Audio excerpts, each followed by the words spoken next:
America और Europe के नागरिकों से बहुत बार संवाद करते हुए मुझे जो बार बार सुनने को मिला है वो पता है क्या है? वो कहते हैं यूरोप और अमेरिका में 3 W अनिश्चित हैं, जिन पर कभी भरोसा नहीं होता। एक तो है वेदर, कभी भरोसा नहीं क्योंकि निश्चित ही नहीं। दूसरा है वाइफ, कुछ पक्का नहीं है, सवेरे आई है शाम को चली जाएगी, सवेरे शादी हुई है शाम को तलाक हो जाएगा। यूरोप में ऐसे बहुत नागरिकों को मैं जानता हूं जिनकी 25 शादियां हुई, 30 शादियां हुई, 35 शादियां हुई, फिर भी संतुष्ट नहीं, कहते एक आध और कर ले। वाइफ नहीं है माने पक्का नहीं है, सवेरे है शाम को रहेगी, पक्का नहीं है। तो वेदर, वाइफ, और तीसरा है वेल्थ, धन संपत्ति का पक्का नहीं है। आज सवेरे आप करोड़पति थे, शाम को नैस्डैक गिरा तो रोडपति हो जाएं, कंगाल हो जाएं, भिखारी हो जाएं।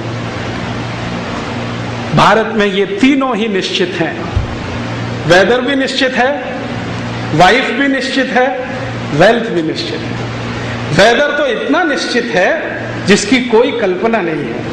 हम आंख बंद करके छोटे बच्चों को ये कहते सुनते हैं, ये रे पाऊसा तुला दे तो पैसा, पैसा झाला खोटा, पाऊस आला मोठा। ये मराठी की एक कविता है। बच्चे गाते हैं महाराष्ट्र में बारिश आओ जल्दी आओ, और वो उनको मालूम है किस महीने में गाना है, और ज्यादातर बच्चे गाते हैं उसके 2-3 दिन में बारिश आ जाती है, क्योंकि उनको समय का पूरा ध्यान है कि ये समय है, अब बारिश आने वाली है, गाओ। हमारे देश में मौसम की इतनी निश्चिंतता है कि मैं भारत में 3 लाख किलोमीटर का प्रवास कर चुका हूं पिछले 10-12 वर्षों में। छोटे छोटे गांव में ऐसे लोग मैंने देखे हैं, वो बादल की तरफ देखेंगे, राजीव भाई 10 घंटे में बारिश आएगी। मैं कहता हूं यार तुम्हारे पास कोई सैटेलाइट है क्या? ये कैसे तुमने बता दिया 10 घंटे में बारिश आएगी?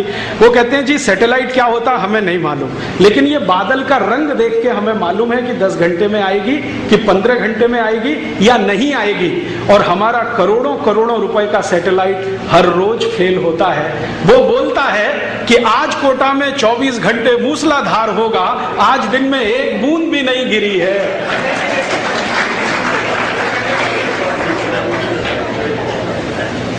एक बूंद गिरी है कोटा में। आज के सवेरे के सब अखबार उठा के देख लो, फ्रंट पेज पे न्यूज है कि अगले 24 घंटे कोटा में मूसलाधार बारिश होगी, एक बूंद भी नहीं गिरी है। इसका माने सब सैटेलाइट फेल। एक सैटेलाइट 400 करोड़ का बनता है, वो फेल है। और यहां गांव में रहने वाला साधारण गरड़िया जो बकरी चराता है, वो आसमान देख के बता देता है कि 10 घंटे में बारिश आएगी, 15 घंटे में आएगी। हमारे लोग इतने होशियार और अक्लमंद हैं कि बकरी के लक्षण देख के बता देते हैं बारिश आने वाली है। एक बार मध्य प्रदेश में मैं गया, एक छोटे से गांव में। आदिवासी हम कहते हैं उनको, आदिवासी तो हम सभी हैं, वास्तव में वो वनवासी हैं, जंगल में रहते हैं। हम शहरों में रहते हैं, वो जंगल में रहते हैं। वो वनवासी हैं, आदिवासी तो हम सब हैं। तो एक गांव में मैं गया और उनसे मैंने पूछा, भाई इस साल मौसम कैसा है? ये 3 साल पहले की घटना है। इस साल मौसम कैसा है? तो सरपंच ने थोड़ी देर ऐसे देखा एक पेड़ की तरफ। 15 मिनट के बाद कहा कि मौसम इस बार सामान्य है। मैं पूछा कैसे? तो उसने कहा ये पेड़ देख रहे हो ना, इसमें कोयल का घोंसला देख रहा हूं। अगर कोयल का घोंसला पेड़ के ऊपर के हिस्से में है तो समझ लो सूखा पड़ेगा, और बिल्कुल नीचे के हिस्से में है तो समझ लो भयंकर बारिश होगी। इस बार कोयल ने बीचों बीच घोंसला बनाया है तो बारिश सामान्य होगी। मैं चला आया और सच में उसकी भविष्यवाणी साबित हुई। उस साल बारिश सामान्य ही हुई। ऐसे ही एक गांव में गया, आसाम के पास एक गांव में गया व्याख्यान देने के लिए। तो वहां के एक व्यक्ति को पूछा, भाई मौसम कैसा है? तो उसने कहा, राजीव भाई इस बार चींटियां जो है ना ज्यादा भोजन इकट्ठा कर रही हैं, मुझे लगता है बाढ़ आने वाली है। क्योंकि चींटियों का स्वभाव भोजन इकट्ठा करने का नहीं है। मुझे ऐसा लगता है बाढ़ आने वाली है। और उस साल सच में आसाम में बाढ़ आई और लाखों लोग उसमें प्रभावित हुए। हमारे लोगों को इतना हुनर और ज्ञान कि चींटी को देख के बता दें कि बारिश कैसी होगी, पक्षियों के घोंसले देख के बता दे बारिश कैसी होगी, जानवरों के व्यवहार का परिवर्तन देख के बता दे बारिश कैसी होगी। इसका अर्थ एक ही है कि यहाँ मौसम बहुत निश्चित है, और जब हर चीज निश्चित होती है तो सिम्टम्स परफेक्ट होते हैं, उसमें वेरिएशंस नहीं होते। यूरोप में ऐसा कुछ भी निश्चित नहीं है, वेदर तो बिल्कुल निश्चित नहीं।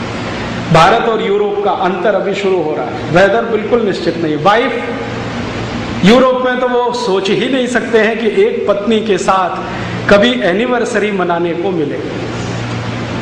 हाँ, आपको सुनकर ताज्जुब होगा, यूरोप में ये जो मैरिज एनिवर्सरी है ना, ये इस बात के लिए है कि आपको बड़ी शुभकामनाएं कि एक के साथ साल भर टिक गए आप,